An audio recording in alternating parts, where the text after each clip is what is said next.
में internship programme के लिए बच्चे जा रहे हैं और जाने के बाद जो उनका अनुभव है ये और बापू टावर को अनदेखा किया जा रहा है। ये बात सही है कि पूरी बात यहाँ पर जवाब में नहीं आया है।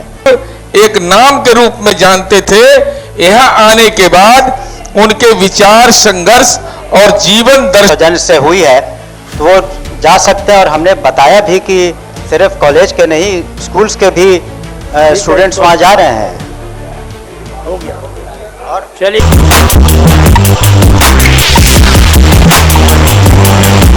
को इस जवाब से आश्चर्य यह हो रहा है कि इतना बड़ा काम जो बापू टावर बनाया गया, पूरे देश के गांधीवादी लोग बिहार आए चंपारण सत्याग्रह के शताब्दी वर्ष में, बापू की पाती हर घर तक पहुंचाया गया, देशी विदेशी पर्यटक वहां जा रहे हैं।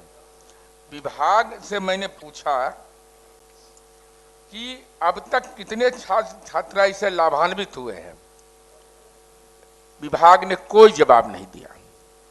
और मेरे पास ये तस्वीर है सभापति महोदय, गांधी को सिर्फ तस्वीर में नहीं अनुभव से समझें। मगध महिला महाविद्यालय और एएन कॉलेज के बच्चे वहां इंटर्नशिप करने के लिए गए और उन्होंने गांधी को समझा। ये बापू टावर कोई सामान्य जगह नहीं है, वहां जितने बड़ी संख्या में लोग जा रहे हैं और ये नई पीढ़ी के लोग जो अपने अनुभव बताया उन्होंने सभापति महोदय, वो बड़ा गौरतलब है।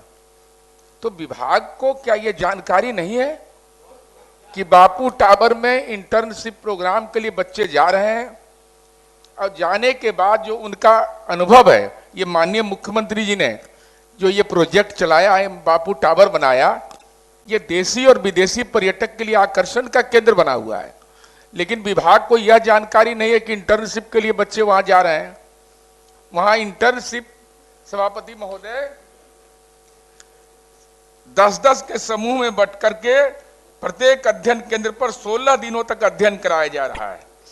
मगध महिला कॉलेज की 25 छात्रा और एएन कॉलेज की 75 छात्र छात्राएं शामिल है और अध्ययन को रोचक और सहभागितापूर्ण बनाने के लिए टावर में यह काम किया जा रहा है।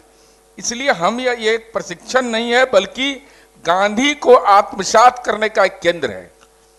तो हम माननीय मंत्री जी से यह कहेंगे कि शिक्षा विभाग के लिए यह बहुत महत्वपूर्ण है और माननीय मुख्यमंत्री जी का ये ड्रीम प्रोजेक्ट पूरे देश के अंदर चर्चित है। बापू टावर कोई सामान्य जगह नहीं है और गांधी को समझने का इससे बड़ा बेहतर कोई सेंटर नहीं है। तो इसलिए हम कहेंगे कि विभाग को अद्यतन जानकारी रखना चाहिए और प्राथमिकता में रखिए। अगर विभाग ने यह तय किया है कि इसको इन्होंने जो स्वीकार भी किया है कि इस कार्यक्रम से जुड़ने के लिए कार्य योजना पर सरकार सहमत है, बापू टावर में बच्चे जा रहे हैं, देशी विदेशी पर्यटक जा रहे हैं और शिक्षा विभाग को नहीं मालूम है कि कौन कौन कॉलेज के बच्चे इंटर्नशिप कर रहे हैं। सभापति महोदय,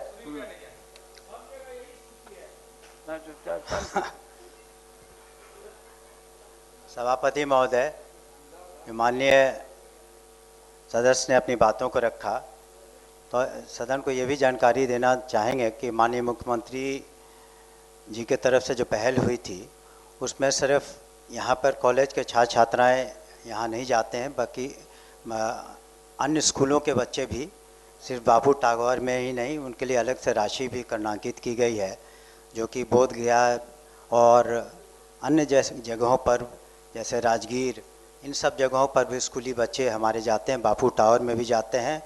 और अब अब्दुल कलाम साइंस सिटी में भी जाते हैं और प्लानिटेरियम में भी जाने की व्यवस्था हम लोगों ने की है। इसके अतिरिक्त जो यहाँ पर तेलंगाना में भी हम लोगों ने आगे चल करके वहाँ पर एक आर्यभट्ट जी के संबंध में वहाँ भी कार्रवाई होगी। तो इनका जो आपका ऐसी बात नहीं है कि बिल्कुल नॉलेज नहीं है जो माननीय सदस्य कर रहे थे, लेकिन ये एक इंटरनल मैकेनिज्म भी होता है पाठ्यक्रम का, यूनिवर्सिटीज़ का, कॉलेजेस का, जिसके लिए वो इंडिपेंडेंट हैं कि जहाँ भी जा कर के अपनी पढ़ाई कर सके। जहाँ पाठ्यक्रम का निर्धारण का प्रश्न है और गांधीयन थॉट पर या गांधी के फिलॉसफी पर जो काम करना है, हम लोग पूर्वी चंपारण भी स्कूली बच्चे भी जाते हैं जहाँ पर से उन्होंने सत्याग्रह शुरू किया।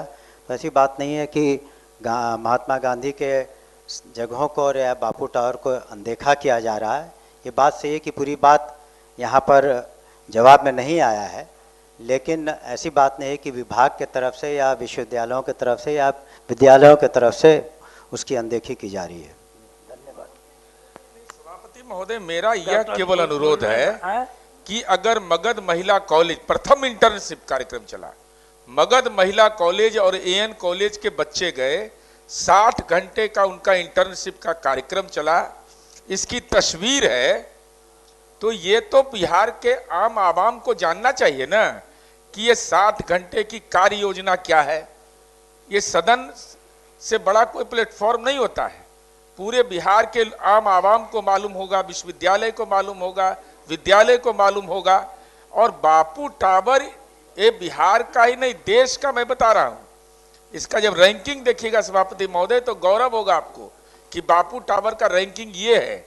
इसलिए हमारा ये अनुरोध है, ध्यान दे रही है, इसको सरकार ध्यान दे रही है, लेकिन सरकार के प्राथमिकता में यह होना चाहिए कितने लोग जा रहे हैं, कौन कौन कॉलेज भेज रहा है, उसका आउटपुट क्या आया बच्चों के दिमाग में। देखिए सभापति महोदय, एक लाइन हम केवल कहना चाहते हैं। एक लड़का है, वह बोल रहा है, उसका नाम है सचिन। बापू के जीवन को बचपन से लेकर अंतिम समय तक समझने का प्रयास किया।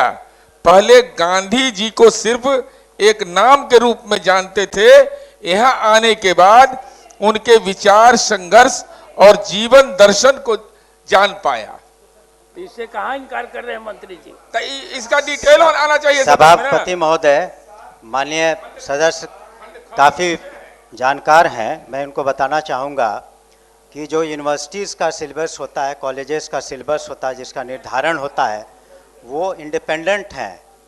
वो अपना पाठ्यक्रम किस तरीके से संचालित करते हैं, एक बार उसको अप्रूवल हो जाता है जब विभाग से, तो वो अपने इंडिपेंडेंट है। अपने पाठ्यक्रम को, अपने जो भी सिलेबस है और जिस तरीके से उसका कंडक्ट होता है यूनिवर्सिटीज़ में, कॉलेजेस में, वो उसके लिए इंडिपेंडेंट है। और ये फैसिलिटी माननीय मुख्यमंत्री के सौजन्य से हुई है, तो वो जा सकते हैं। और हमने बताया भी कि सिर्फ कॉलेज के नहीं, स्कूल्स के भी स्टूडेंट्स वहाँ जा रहे हैं। हो गया। और चलिए, वहाँ डायरेक्टर है वहाँ पर, लेकिन संख्या हमें नहीं मालूम है, विभाग का भी काम नहीं है। उर्मिला जी, बापू टावर में इंडिपेंडेंट डायरेक्टर हैं विनय कुमार, और नहीं, हम अप्राइज कर रहे हैं मैडम, हाउस को अप्राइज कर रहे हैं। तो सभापति महोदय, और यूनिवर्सिटी इंडिपेंडेंट बॉडी है, डायरेक्टर का बापू टावर के डायरेक्टर के साथ तालमेल करके, और वो लोग करते हैं, इसकी बहुत सी जानकारी शिक्षा विभाग को नहीं मिल पाती है, इसीलिए भविष्य में बहुत इम्पोर्टेंट। चलिए, माननीय महोदय, उर्मिला ठाकुर जी का प्रश्न।